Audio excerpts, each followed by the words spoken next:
So everyone is pretty much aware of what's going on with Bud Light. Everyone knows about the disastrous ad campaign that has completely tanked the sales of Bud Light. So much so that we literally see now Bud Light is trying to give it away for free. So here's a coupon for $20 back if you buy a case of Bud Light. And if you look at this picture here, the cost is $19.98. So essentially, Bud Light is willing to give their stuff away for free, just hoping, please God, take it off the shelves. Now, you would imagine that these other companies out there, Coors Light, Miller Lite, all these other companies would take full advantage of this and try to jump on the wagon to steal as many of the customers that they can. You would think that they would see the error of the ways of Bud Light by what they did.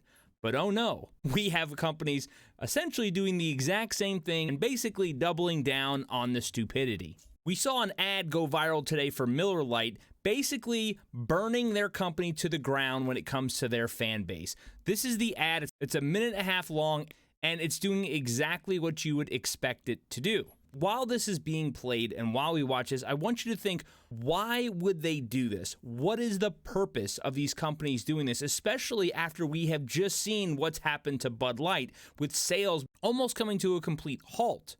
Why would a company be so foolish to continue to do this? Well, I'm going to go over that here in just a second, but I want to play this ad to just show you how ridiculous this is and how they basically spit in the face of the consumers that buy their product. Here's a little known fact. Women were among the very first to brew beer ever. From Mesopotamia to the Middle Ages to colonial America, women were the ones doing the brewing. Centuries later, how did the industry pay homage to the founding mothers of beer? They put us in bikinis.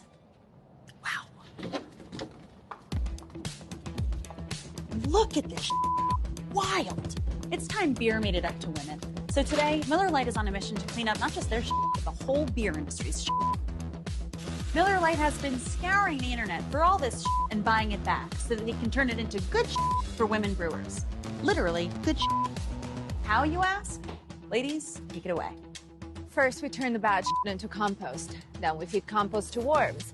Push out beautiful fertilizer. That good helps farmers grow quality hops, which is then donated to women brewers to make their own really good But there's definitely more out there. In your attic, in the garage, in your parents' basement. Send any you got into Miller Lite, and they'll turn that into good too.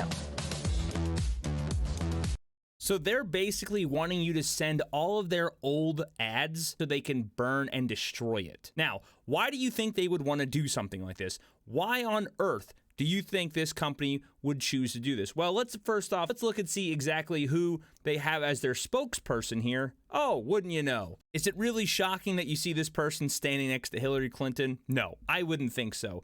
Also, would it also surprise you to see that this woman has armpit hair? Probably not. It's not really that surprising. But again, this is what happens when a company decides that ESG scores are more important than profit. And not even so much that the company has decided this.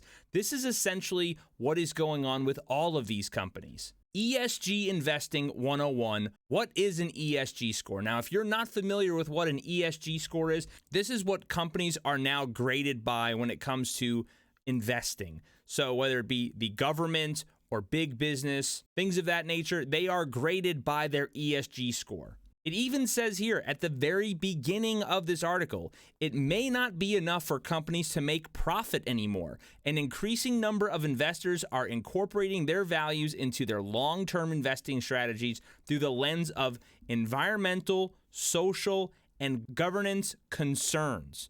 That's what ESG is. If you see what the government is pushing, if you notice all this stuff, social equity, the Green New Deal, all of this nonsense is tied together. They are trying to make everything under one big giant umbrella. So it really doesn't matter anymore how much of a company sells their product and how important they are. What they want to make their money off of is investments. If the investors, meaning the government or BlackRock or things of that nature, if you don't abide by their rules, if you don't fall under their category of being a safe company that they can come to you and help push their agenda, well, they're not going to invest in you, and they're going to eventually weed you out. That's what this is. That's what all this comes down to, and that is the only reason why companies like this are committing commercial suicide, is because they know that, yes, they're going to lose initial sales. They're going to be invested into by companies like BlackRock. They're going to be approved by the government, so they will never go anywhere. So the ESG scores are of utmost importance to them, because if you do not qualify, if you do not follow these guidelines, then you will be weeded out eventually. The government will put pressure on you, and no one will invest in your company, and your stocks will crash. Sorry, that's just how it is today. That's how they manipulate things. But again, this is 2023. This is the clown world that we live in, and none of this is really surprising anymore. I can only imagine the other companies will be jumping on board very, very soon. So you better start learning how to brew your own beer, because we're not going to have anything to drink anytime soon. Let me know what you think in the comments below. I always love to hear your thoughts. If you can, hit that like button. I would greatly appreciate it, and I will catch you guys next time.